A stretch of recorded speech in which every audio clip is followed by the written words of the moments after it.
guys, welcome back to another Dunk Reviews. I'm really excited for this one as I'm going to try something new. Instead of always doing kind of rock and metal albums or singles, I'm going to review something else, and today it's all about Netflix's new series, Final Space. Yes, today I am going to talk about the complete first series of Netflix's new series called Final Space. So I will warn you, obviously, because I'm talking about the whole series, there will be spoilers. I will try and tell you beforehand if I'm going to reveal a huge plot twist, but if I forget, I apologise, but there will be spoilers. So yes, this is, probably in my opinion, a series. It's been put in to fill the void until Rick and Morty Season 4 comes out. And it's the same kind of genre, your animated kind of adult comedy with your kind of dark humour, a lot of gore and a few sexual references. So what is Final Space? If you were trying to describe it to someone to say, you know, watch this if you are a fan of, I would say it's a mixture between Futurama and Star Wars. And the reason I make that kind of comparison is the main character, Gary, is very similar to Fry from Futurama. You know, and it's a guy that is trying to make it in space, you know, trying to impress the female. And the reason with the Star Wars is, you know, the landscape, the dimensions that go to the planets, the kind of characters, the kind of theme around it is all very kind of Star Wars, you know, and it's even emphasised with the first few episodes you meet a few bounty hunters, and that's why I would say it's a mixture, and it's a good mixture between kind of Futurama and Star Wars. So what I'll do is to kind of, if you've never seen Final Space, I'll leave the kind of reviewing the rest of it till later on, so I'll kind of try and give a review without saying too much about the show. So for me, Final Space is a good kind of mix between kind of story and comedy between the main characters. And the first few episodes, when you're meeting the characters, it's very much comedy based, a lot of kind of slapstick comedy, but it really works. And then in the latter stages, you know, they throw in a big curveball. It's, you know, very deep, very tragic, very emotional, and the way they work that with the songs and the animation, it just, you know, you're going from one extreme to the other, and they work it really well. So now I'm going to get into a bit more of the plot.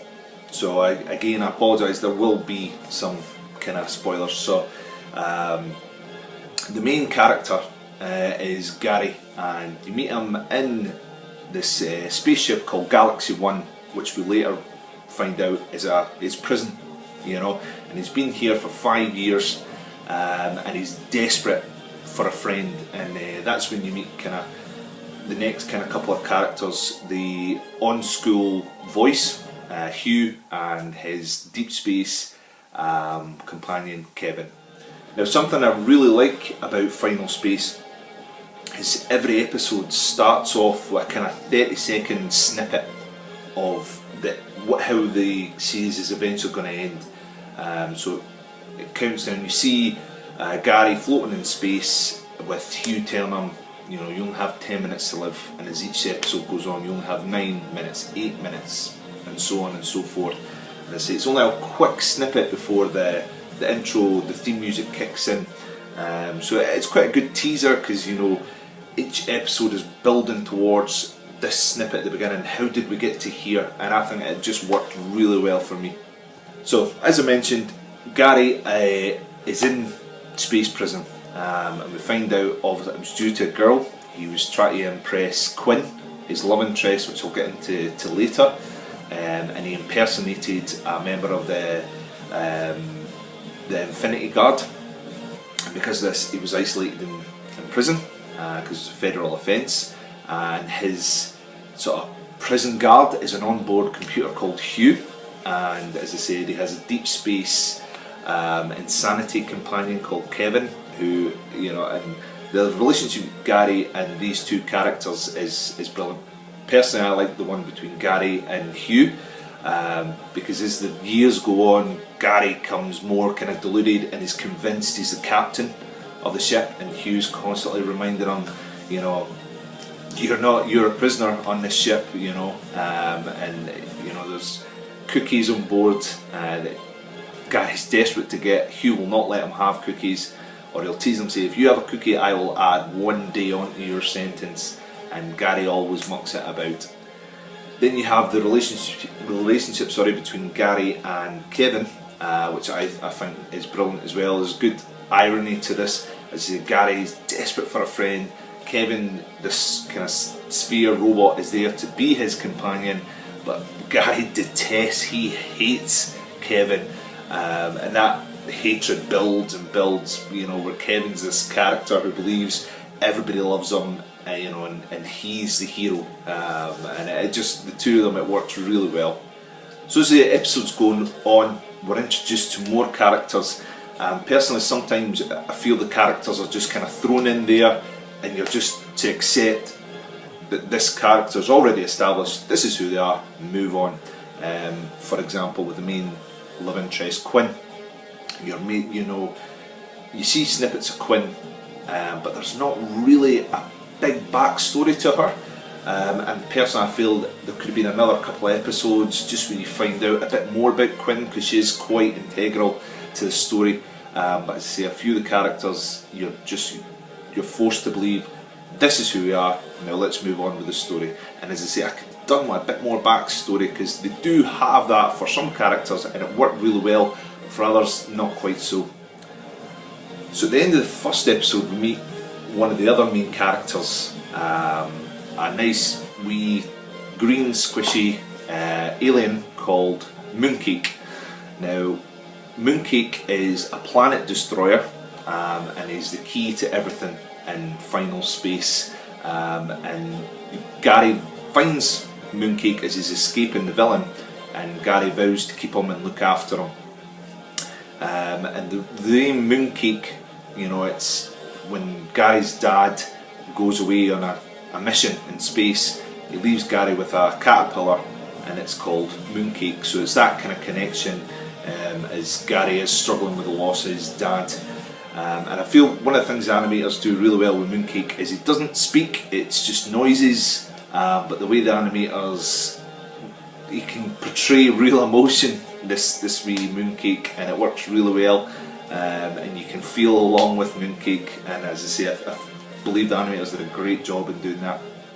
So just mentioning the animation, it is beautiful, it is stunning, for me it is a close link to Rick and Morty. The style, when you go to the different planets, the different dimensions, the way the planets are laid out, some of the creatures, it is a good throwback, or a good kind of comparison for Rick and Morty. So as the episodes go on, we meet other characters, and Gary finally meets a friend in Avocado, who is a space bounty hunter cat. As they establish the friendship quite early on, where Avocado has been sent to retrieve Mooncake and kind of take out whoever's got him. But Gary and Avocado do become close friends, and it just progresses from there. And as I was saying earlier on, with backstories to characters, I feel Avocado has one of the best ones. When you find out, this is a huge spoiler, so if you've not seen it, stop watching now. But when you find out Avocado was the Lord Commander's first in command, and the Lord Commander then stole his son and is, using Avocado to do his tricks with threatening to harm his son. And I feel that was one of the best backstories for the characters in this series. And as I say, if a few more characters, if we were able to explore the backstories a bit more, give a bit more depth to the character like we do have with Avocado. So as I mentioned earlier, the villain. We meet the villain, who's voiced by David Tennant as the Lord Commander. Now, for the series, I think he's a great villain, very dark, willing to do anything to achieve his goal, which we find out is to open up the portal into Final Space. And in order to do this, Mooncake is the key. So the Lord Commander will do anything to get to Mooncake and destroy whoever he has him, and whoever's stopping the Lord Commander getting to Mooncake. And as I say, he worked really well as a villain in this. And again, he's another character, as we find out later on, he's got a very close backstory to Gary. Again, this is a huge spoiler, and that Gary's dad was a commander in the Infinity Guard, and the Lord Commander called Jack was his first in command. So they have a very close relationship for there. So as I mentioned earlier on, the first 3 to 4 episodes, it's very based solely on the comedy and establishing the characters, and it works very well. And then as we get to the later stages, when we see the heroes struggle in achieving their goal and try to stop the Lord Commander, the tone of the series just takes a whole new twist. You've still got the comedy value, it's a lot darker, it tugs in your heartstrings, it really is quite emotional, and they do that transition really well. The only kind of part in the series that kind of threw me off a bit, and I'll get in a bit more detail, was you meet Quinn's self from the future. She has a time machine. She travels back from the future to try and, what she believes, stops Lord Commander. Again, huge spoiler, where her mission is to kill Mooncake. She believes if she kills Mooncake, it'll just stop everything. And for me it was a bit hard to get my head around, because she came in this time machine, and you felt as the story was progressing, this wasn't the way to do it. It was kill Mooncake. Really, if you had a time machine, you could have done something a bit more. But thankfully they kind of got rid of the time machine, and Quinn's future self kind of disappeared. So it brought a bit of tension to the series, don't get me wrong, but if they carried it on, it could have left a lot of plot holes, kind of like with the Lord of the Rings. Why didn't the hobbits just take the eagles to Mordor? It was verging on that way if they kept this time machine involved. So I was glad that, as I say, it was good introduction to this character, brought a bit of tension, but I was glad it kind of faded away before we got to the main part of the series. So back to normal day Quinn. Quinn is a fierce, loyal character who's devoted to a role in the Infinity Guard. As I say, you could have used a bit more backstory in that, she's, when you see it, she looks like one of the main females in a male-dominated world. She gets quite high up, so you could have done a bit more on that. And as the episodes go on, we find out that she's torn between a loyalty to the Infinity Guard and saving, closing this portal, and she doesn't want to help Gary or Avocado. But then when she finds out the Infinity Guard have been corrupted by the Lord Commander, the writers do a good way of Gary and everyone establishing Quinn's trust. You can see that she's devoted her life to this cause.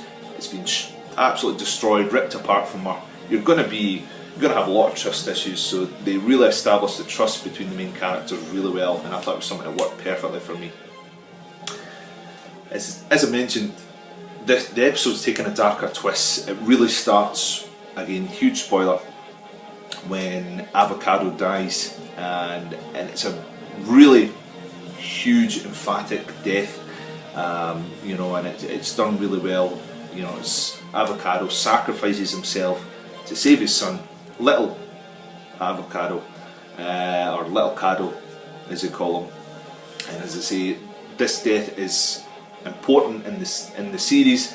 As I say, it brings them closer together, and it brings in Little Cado's character a lot better, and it establishes the revenge that he's out to seek towards the Lord Commander, and it really kind of focuses the characters on what we need to do, but also makes him realise this could cost our lives, or this will probably cost our lives. In order for us to survive, we might have to sacrifice ourselves like Avocado did.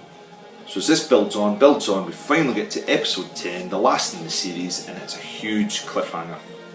So this finally shows us all the wee snippets at the beginning of every episode, where we see total destruction. We have no idea how it's got there. We finally arrive at episode 10, where we find out, that Mooncake, as I say, is the key to open final space, which the Lord Commander believes is his destiny, to open final space, to unleash the Titans, and he will be established as a Titan.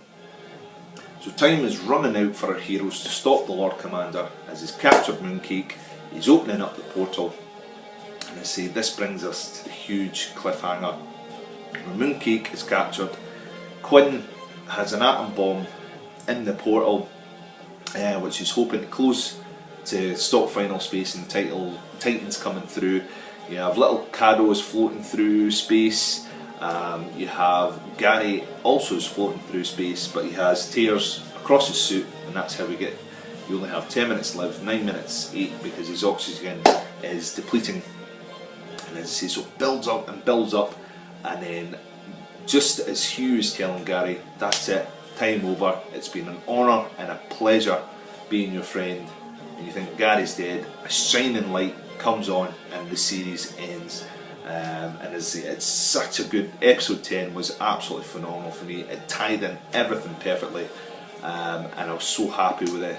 Well, not happy that it ended, you know, I wanted to see more, but the way it ended on a cliffhanger really worked for the series. So obviously as soon as I watched the last one, first thing I did was Google when is season 2 coming out, and thankfully it has been renewed for a second season, which will be coming hopefully to Netflix. They've confirmed it'll definitely be 2019. Obviously with these things it gets released to America first, but hopefully it'll be in Netflix round about 2019, and I'm so thrilled for that. As I said, really enjoyed season 1. I thought the story writing and the artwork was excellent, and it was really engrossing, and I cannot wait for season 2. So with Final Space, so will it be the cult phenomenon that was Rick and Morty? In my opinion, probably not. But for me, that's because there was nothing will ever be as big as Rick and Morty at the minute. You know, there was a gap there. Rick and Morty filled it instantly, and everybody's been trying to catch up ever since. But don't get me wrong, Final Space is a phenomenal show, well worth watching, and it is binge-worthy material. You know, you could easily watch it within a day, all 10 episodes. So I cannot wait for 2019 and season 2 of Final Space. So there we have it, guys. As I say, I've never done this before on my channel. I usually do the albums and singles, but again, I love the interaction we have between the reviewing the albums and hearing your review. So I'd love to do more stuff like this, because as I say, I enjoyed this, so I'd love to hear your feedback and let me know what you thought of Final Space. And if you enjoy this, you know, give it a like, and I'll maybe do more things, as Netflix have got a lot more animated comedies coming up that I'm really looking forward to, especially the one coming from Matt Groening. So if you'd like to see more stuff like this, please give it a like and subscribe, and as I say, let me know in the comments below what your thoughts were on Final Space. So until next time, cheers.